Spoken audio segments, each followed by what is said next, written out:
Ladies and gentlemen, please join me in welcoming to the National Press Club Federal Communications Commission Chairman Tom Wheeler. It's an honor to be here at the National Press Club. The first generation wireless, 1G, was voice.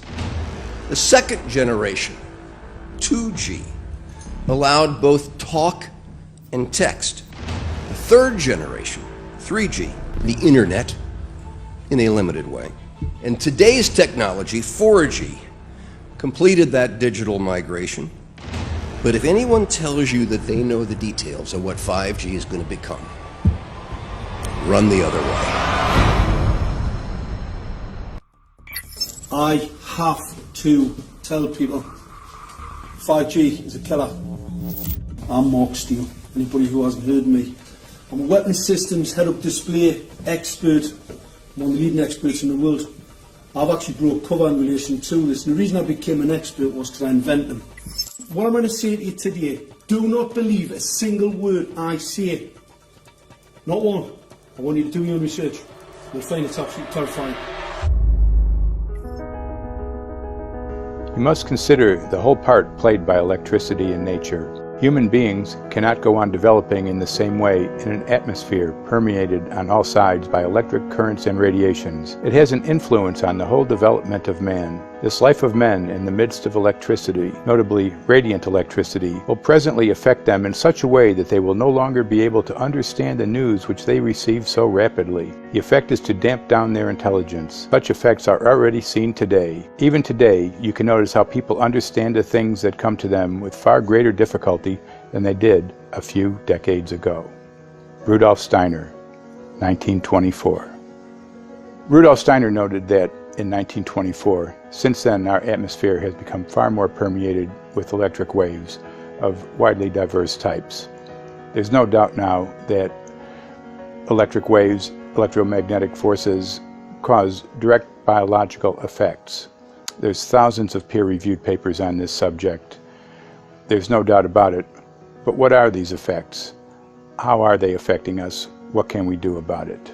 We're now at a stage where we're putting in what's called 5G, which is a special type of broadcast for high-density information transfers. And it turns out that this is the same frequency bands that are used in crowd dispersal weaponry. So the antenna design that you currently have on top of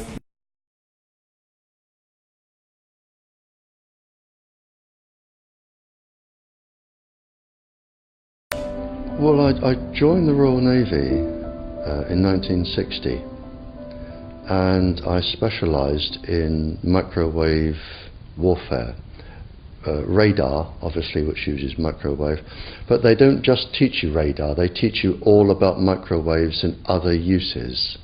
So I understood about microwave warfare and how it can damage people, how it can harm people. Microwaves then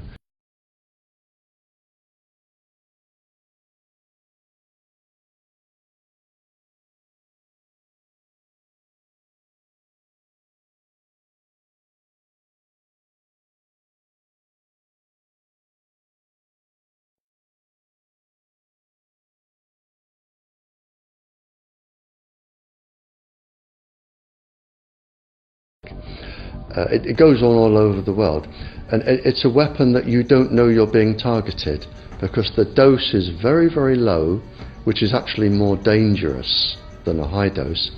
It's very, very low, and it may take a year or two, but you can cause neurological damage and cancers with low-level microwaves, and you can make all your opponents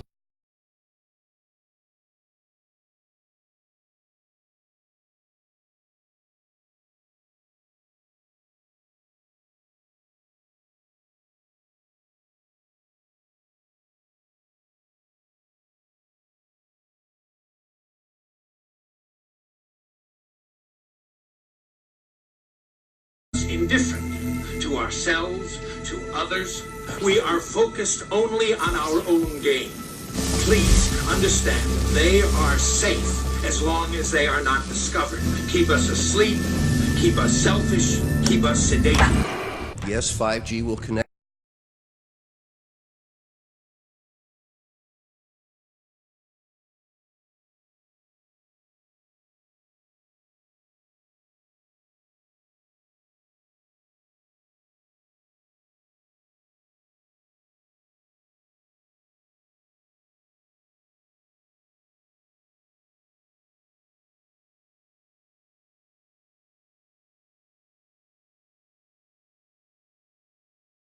We must reject the notion that the 5G future will be the sole provenance of urban areas. The 5G revolution will touch all corners, and that's damn important. The interconnected world of the future will be the result of decisions we must make today.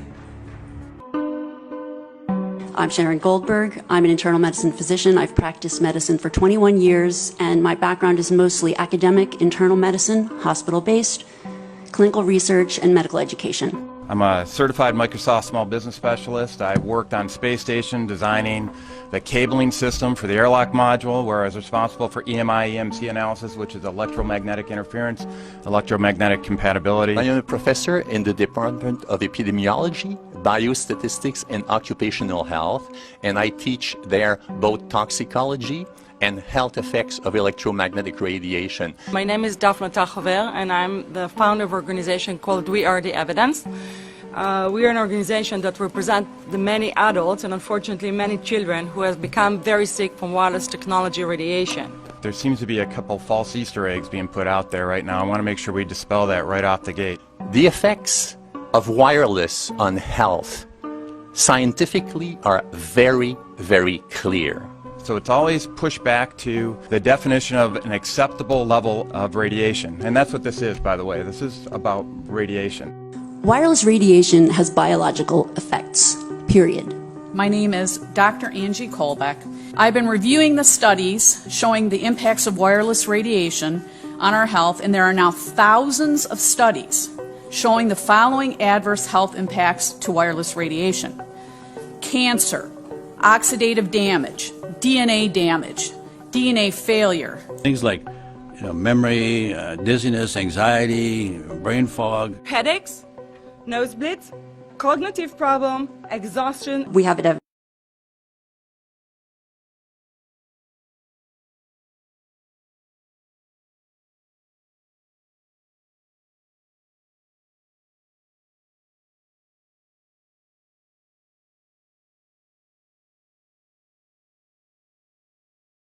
have breast cancer in women who have no DNA predisposition.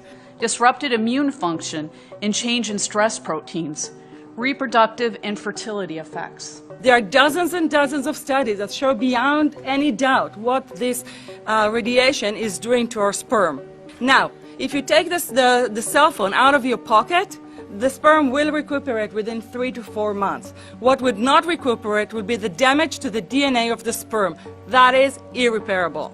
We talk about 24/7, around-the-clock exposure, wherever you are and your whole body. You never get away from it.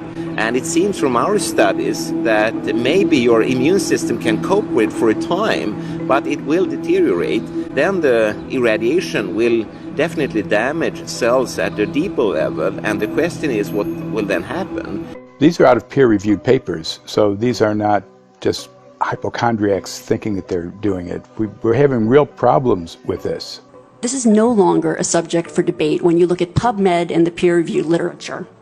These effects are seen in all life forms: plants, animals, insects, microbes. So 5G is not a conversation about whether or not these biological effects exist. They clearly do. There is scientifically evidence that is so strong that you can be certain that the standards used by the SCC to manage health effects are wrong. The data we're going to look at are all published science, testing results, or public standards. At the bottom end of the radiation scale of what's called power density or signal strength is the minimum level at which cell phones will work, which was found to be 0.2 billionths of a microwatt per centimeter squared. pine needles were found to age prematurely at 0.000027. At short-term exposures of 0.05, children aged 8 to 17 experienced headache, irritation, concentration difficulties, and behavioral problems.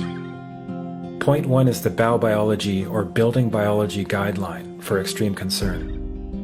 1.0 produced sperm DNA fragmentation and a decrease in sperm viability in vitro. Also at 1.0, the science shows the following bodily effects can occur: headaches, dizziness, fatigue, insomnia, chest pain, difficulty breathing, and indigestion. 2.5 saw altered calcium metabolism in heart muscle cells. 4.0, changes in the hippocampus affecting brain memory and learning. And at 6.0, DNA damage in cells. So, where are smart meters on this list? Electrical Power Institute in December 2010 measured a single Itron smart meter with pulses up to 7.93 microwatts per centimeter squared. Our own testing indicated approximately 8.0 with 1 meter. These tests are at a close distance, approximately 1 foot away from the meter, but an infant's crib could be just as close on the other side of the wall where the meter or bank of meters are installed. Even though there are all these known health effects at levels far lower, Switzerland, Liechtenstein, and Luxembourg see fit to set the standard at 9.5. And China, Poland, and Russia, 10.0. This is the same level at which behavior has been altered, producing reflexes of avoidance following 30-minute exposures. A room of 12 smart meters, very common and even a conservative number in an apartment building, tested at 19.8 microwatts per centimeter squared. This is hundreds of times higher than levels which clearly indicate harmful effects. So, how can utilities and governments get away with forcing these devices on everyone? This is how. In Canada and the US and several other civilized countries, the safety limit is set at 600 to 1,000 microwatts per centimeter squared. This so-called safety limit is literally tens of thousands of times higher than levels which are known to damage health according to peer-reviewed published science. Some of the effects that we can look at, well, one thing is just our regular Wi-Fi, 2.4 gigahertz. That's in the same range as microwave ovens, which are also called radar ranges, because that is radar. 2.4 gigahertz is interesting. It's not the peak absorption rate in water for microwave frequencies, but it's at a point where it allows full penetration, because if it came in at the peak, it would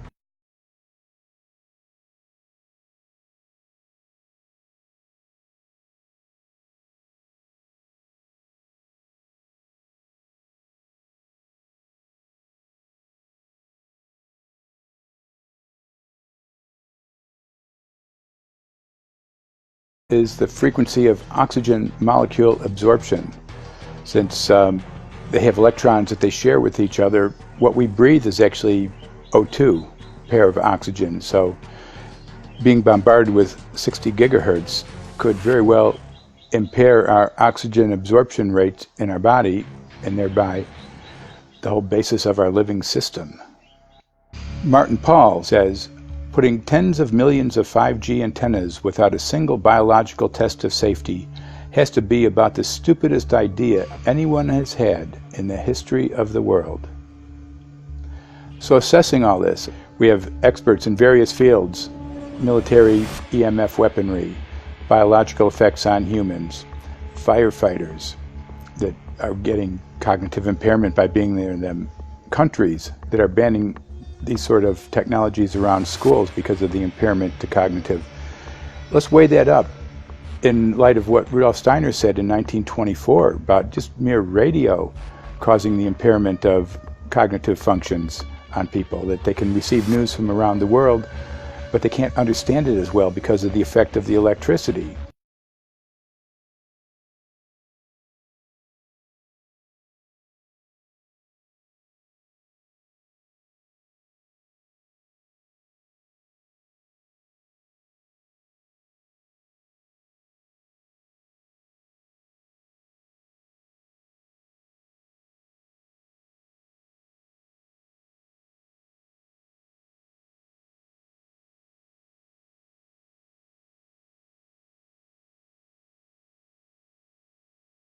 increased electromagnetic fields and autism spectrum disorders.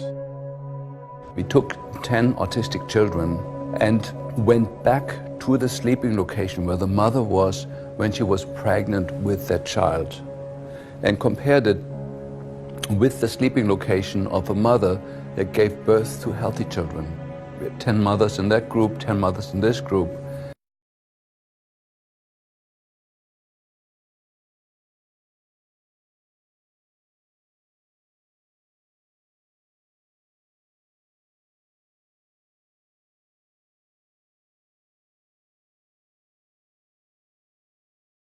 Electromagnetic fields has become the first factor that could be isolated ever in autism that could predict autism.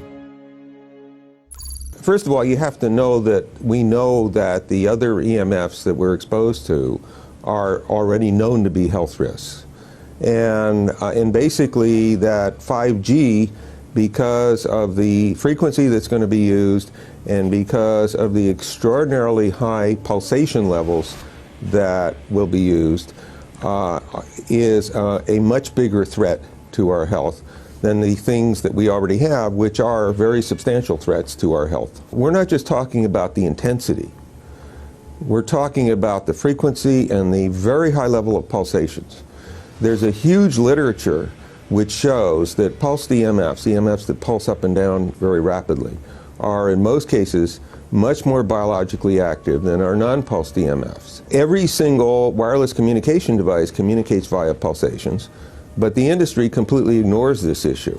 The problem with 5G is that they're planning to put out tens of millions of these antennae all over the place without doing one single biological safety test. Are you implying possibly that we, the consumers, are the guinea pigs since they haven't really done tests to see the effects in a smaller setting? I mean, that's not an implication, it's a statement. We are, yes. There's a story about a lady called Claire Edwards. She was a United Nations staff member, and she was warning of the potentially catastrophic dangers of 5G technology.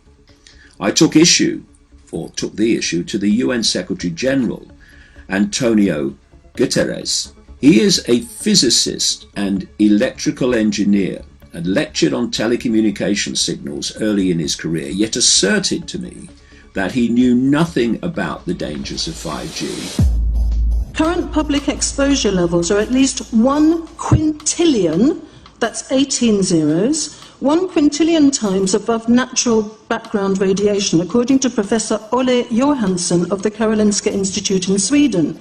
The highly dangerous biological effects of EMFs have been documented by thousands of studies since 1932, indicating that we may be facing a global health catastrophe orders of magnitude worse than those caused by tobacco and cigarettes. 5G is designed to deliver concentrated and focused electromagnetic radiation in excess of 100 times current levels in the same way as do directed energy weapons. There is currently an international appeal signed by 237 EMF scientists from 41 nations urging the UN and particularly the WHO to exert strong leadership in fostering the development of more protective EMF guidelines, encouraging precautionary measures and educating the public about the considerable health risks, particularly the risks to children and fetal development. Sorry, because we are talking with someone that is a little bit ignorant on these things. If you're talking to the Wi-Fi systems, I become worried because I put those devices in my house. I will have to, I confess my ignorance on this. We will have to, but I'm going to raise this with WHO, which I think is the organization that might be able to deal with it properly, because I must confess I was not aware of that danger. The Minister for the Environment has a duty. His duty is primarily to ensure that there is cleaner, better, healthier environment for people in this country. It's a simple duty. He also has a responsibility in regard to science and innovation to make sure that that happens. What seems to be happening here, in fact one could say undoubtedly happening here, is he's using science and innovation to ensure that our right to life is threatened. There have been no public debates. There is no public discourse. There are no public disclosures as to why, when, how, what is going on in regard to 5G. That by itself is a breach of ministerial responsibility, and one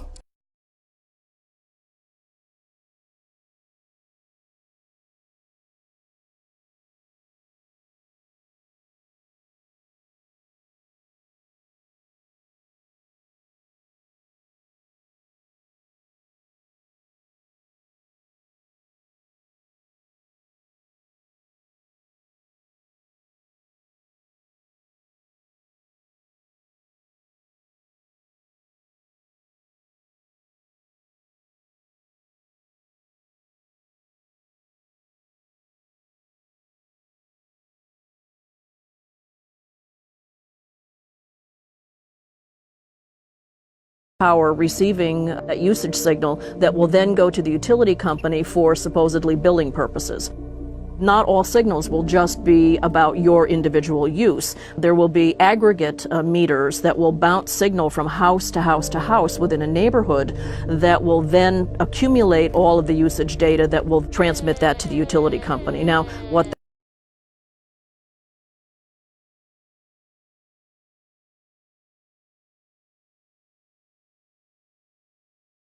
increase the average homeowner's radio frequency radiation exposure exponentially.